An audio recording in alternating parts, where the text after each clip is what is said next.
Snow scraped Michael's cheek like ground glass as he dragged himself over the ridge, rifle wrapped in white cloth, breath freezing on his scarf. Below him, Narvik was only a smear of black water and dim harbor lamps. "Sis, there," Ingrid breathed. A fishing hut leaned against the storm, half swallowed by drifts. No smoke, no footprints. Yet from beneath its floorboards came the faintest pulse of light. Blink, blink, pause. Michael raised 2 fingers. Corporal Evans slid left. McBride eased the explosive satchel from his shoulder. No one spoke. The wind did enough screaming for all of them. Inside, the hut smelled of salt, old cod, and machine oil. Michael froze. A German field relay sat under a trapdoor, wires running through the ice toward the fjord. Beside it, a code sheet fluttered in the draft. He copied what he could with numb fingers. Operation Wolfsenker. Dawn. Landing coordinates inland. Oh. A flare burst outside. Red light flooded the cracks between the boards. Boots crunched in the snow. German voices. Close. Michael snapped the relay box open, searching for the charge point. Then the door swung inward. A mountain trooper stood framed in the storm, rifle leveled at Michael's chest. "Don't move." Michael dropped the code sheet into his glove and kicked the lantern.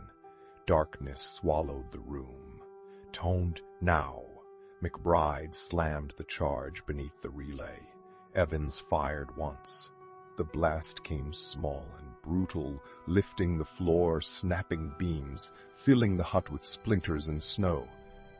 Michael hit the ground outside with blood in his mouth. Ingrid hauled him upright. Village. Down slope. They ran blind through the blizzard, past rocks glazed blue with ice, while German shots cracked behind them. By the time they reached the fishing village, Evans was gone. Lanterns glowed behind frost-thick windows. Cod racks creaked overhead like gallows. Men in civilian coats watched too still from the boathouses. Ingrid pushed Michael into a shed smelling of tar and herring. "The headman has a boat," she whispered, "but someone here is lying to the Germans." Michael wiped blood from his lip and staggered into the lamplight like a drunk sailor. "Shipwrecked," he muttered in poor Norwegian. The headman stared. His hands trembled. Then he pressed a folded map into Michael's palm. "Rail tunnel," he whispered. "They take it before dawn." Michael looked down. German blood stained the man's sleeve. Then, from the church across the square, Ingrid screamed. Michael shoved the map into his coat and sprinted across the square. A bell rope whipped in the church doorway. Snow blew over the threshold. Inside, candles shook beneath painted saints, and 3 German scouts in fishermen's coats turned too late. Michael fired from the hip. One fell against the pews. Another lunged. McBride's rifle butt cracked his jaw. Ingrid was bound near the altar, blood at her temple, eyes furious. "Keller," she gasped. "They wanted me to read the map." Below the nave, the air stank of damp wool and blasting powder. Michael lifted the lantern. British uniforms, Norwegian armbands, forged orders. Explosives stacked beside a relief model of the mountain route. CO4C, the tunnel is bait. Ingrid nodded, cutting her ropes. "If we blow it, the avalanche buries our own path." Michael's stomach tightened. The real markings pointed higher above the fjord, an ammunition depot hidden in rock, enough shells to hold Narvik for weeks. Then McBride stumbled in from outside, face white. Their runner lay in the snow beyond the church steps, throat cut. The code fragment was gone. Across the black fjord, a German signal lamp began blinking toward the sea. Michael counted the flashes. "They're calling our destroyers into the guns. No radio, no time." They tore downhill to the shore, boots skidding over ice, lungs burning in the salt wind. Ingrid pointed to a fishing boat rocking against its rope. McBride hacked the mooring loose while Michael found a signal lamp under a canvas tarp. The engine coughed, spat smoke, then caught. Black water slapped the hull. Dawn bled pale over Ofot Ford. Far out, British silhouettes moved between curtains of snow. Michael aimed the lamp.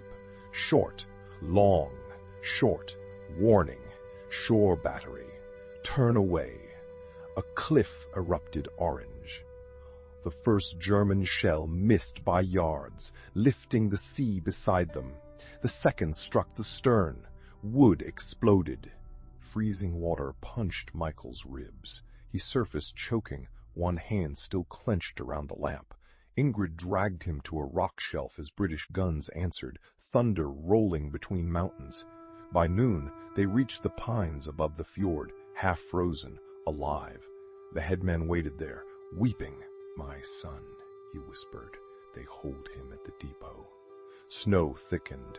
Ahead, through barbed wire and pine shadows, German troops lined prisoners against a stone wall. Michael raised his fist. The Commandos vanished into the squall. Ingrid climbed first, silent on the goat path above the sentries, a knife between her teeth.